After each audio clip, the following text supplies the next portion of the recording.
Good morning, friends. Thank you for joining me this morning. This is episode 1 of Losing My Religion. And if you're here, I assume that you have the fortitude to keep an open mind. My sister and I decided to do this mini series over a course of 7 days. So we'll be sharing with you not only our testimony, but also we're going to dissect the story and lives of 2 biblical women that we really, both of us growing up in the church, don't know that much about. So thank you for keeping an open mind. If you're going to be interacting with this post whatsoever, please keep in mind that our community is one in which we attempt at all costs to have loving dialogue. We don't intend to pass judgment. We don't intend to be a conversion tool of any sort. So if that's what you're here for, that's not this.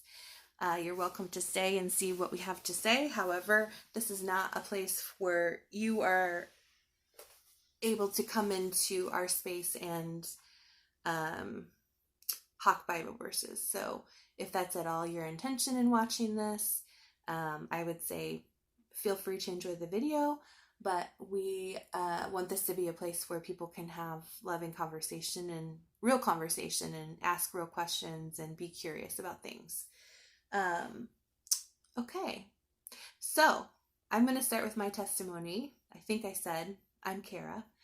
My sister and I started a company called Spiritually Strategic Co. about a year ago, and it was birthed from the idea of us both wanting to have an outlet, first of all, for us to explore our faith journey, but also we help women and coach women to believe in themselves, essentially.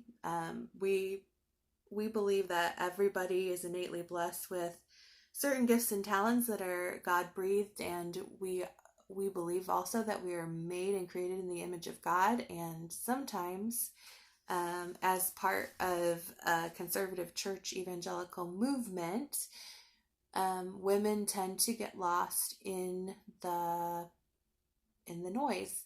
And to be honest with you, my sister and I both come from traditions in which women were not allowed to be in positions of leadership because of the hierarchy of the doctrine that someone had established at some point in time. So while I can honor my experience, growing up, I certainly have moved on from a more traditional faith to one of more fluidity, one of more affirmation for people of all different walks of life. And in my pursuit for all of those things, lots of things, lots of questions have arisen. However, I do have affirmation and confirmation in knowing that my relationship with God has grown exponentially since I've allowed it to kind of bloom and flourish, and I take daily energy to spend time with God. And that doesn't always mean opening my Bible and reading for a certain amount of time or a certain, calendar of scripture. It means that daily, as I'm waking, as I'm moving through my day, I'm in active prayer, in active presence with God. Obviously, when my life gets thrown out of balance, sometimes that goes out the window, and it's the reason that my life gets thrown out of balance. Sometimes my tasks get the best of me and I become overwhelmed and anxious and all the things. And I realize that the reason I'm that way is because I haven't given time to be with God that day. And actually, I've realized over the years that it's possible to wake up in the morning and have an entire day in which you're constantly in dialogue with God, and how that kind of a day feels so much different than a day in which you wake up, you feel like you have to crack open the Bible. You feel like you have to spend time in prayer because that's what you are supposed to do. but you're not supposed to do it because you're supposed to do it because somebody told you to do it. You're supposed to live in that way, right? So my faith journey has blossomed when I came to the realization that faith and my walk with God does not equal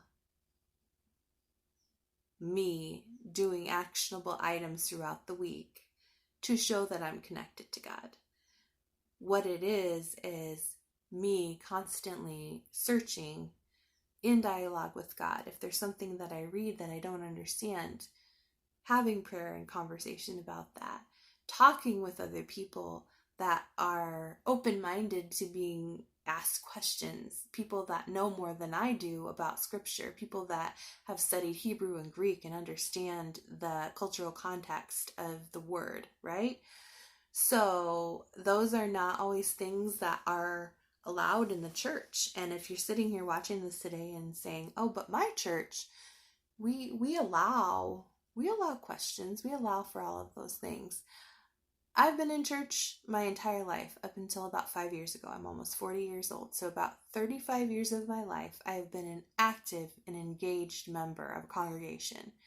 I started off in a more conservative setting growing up and have gradually, we transitioned to an evangelical tradition at some point. And, I've probably been to a majority of the denominational bents that exist out there over my faith journey, and never found a body of believers that was that didn't have an ulterior motive. Unfortunately, I'm not here to bash the church in any way. I understand that a lot of people find solace and refuge in the church and are coming from much different walks of life than I.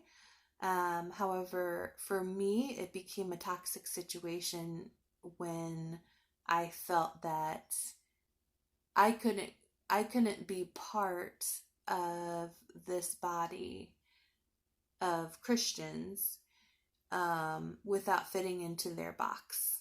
And for me, that's incredible. I don't live in that way. I don't live my life according to while I take wisdom and recommendation from people with wisdom, not everybody has wisdom. And sometimes I have found that in my experience in the church, it was very evident that there were people in power or in positions of power, let's say that, that fully believed that they were blessed and ordained and all those things with cultivating a body of believers. And so many times as you're there for months on end, you kind of see this pattern develop of, I'm going to regurgitate, I'm going to expect my pupils to regurgitate, and we're going to love in our community, but that doesn't actually look like the biblical love of Jesus, to be quite honest with you. There are insiders and outsiders in every situation, and for whatever reason, the church and religion in general tends to be one of those things, when it needs to be a place of affirmation for anybody coming in to feel like they can walk in and draw closer to God. But oftentimes it's not that at all. So as we go throughout this week, we're going to be sharing more of our hearts with you. We're going to be breaking down a couple of women of the Bible that we don't have much knowledge of. And we're going to be giving our different perspectives on their impact to us as women as we move forward. So I hope that you enjoy our little series, and please feel free to share with your friends and family as you feel led. We'll talk to you soon.